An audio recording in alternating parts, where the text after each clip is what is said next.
What's up to make my video about the neighborhood that I'm familiar with and spent my childhood. I went to school from pre-K to 8th grade in Pilsen, so I'm very familiar with the people and the culture there. The school I attended was built in the 1890s and is still running and operating. I went to school there up until 8th and was our middle school valedictorian and excelled in school. Since I've left the school actually went and tore down one of the school buildings and built a park, basketball hoop, and put turf down for the kids to play soccer. Another aspect that I love about Pilsen is the culture in the neighborhood. I specifically love foods from the Latino culture like tacos, tortas, and especially burritos. And I've gone to several restaurants in the community. My godfather actually owns a fairly popular restaurant in the community, and they make the best steak, rice, and beans I have tasted. My dad also owns a business in the community, and unfortunately, he passed away this November from cancer. So I've been left with his legacy. I miss my dad because we always had a tradition where our family house would tell each other about our day and express our thoughts on future plans.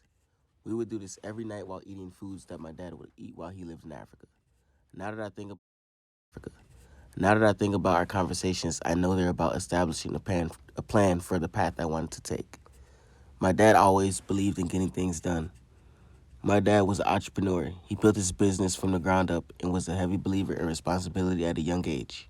He came to this country at age 16, alone, an immigrant, barely educated, and he worked under people for several years until he was able to start his own business. He touched lives and was a huge part of this community, so that's why I miss him. Another aspect of my neighborhood that I love are the murals that can be found in the community. In fact, there's one mural on the side of my father's business that looks pretty awesome. This mural was made a couple of years ago and took a pretty good amount of time to create.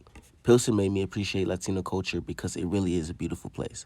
I remember spending my times at Harrison Park on the swings or playing basketball with other kids who lived in the neighborhood. The gangs are horrible, but I choose to focus on the parts that make Pilsen special. Up until my sophomore year, I went to Rulizano Library every day after school. At the library, I met so many people and have actually gotten better with technology by going there. I'm not a serious gamer, but I played games that I never thought of while going there. I loved the board games there, and they really made me a more strategic thinker.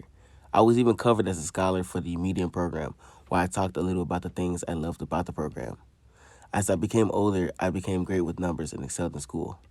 I then decided to attend Whitney Young because it wasn't that far away from Pilsen, and it was more convenient to go to a great school that is close to home. And that's the life that I had in my neighborhood, my great neighborhood, Pilsen.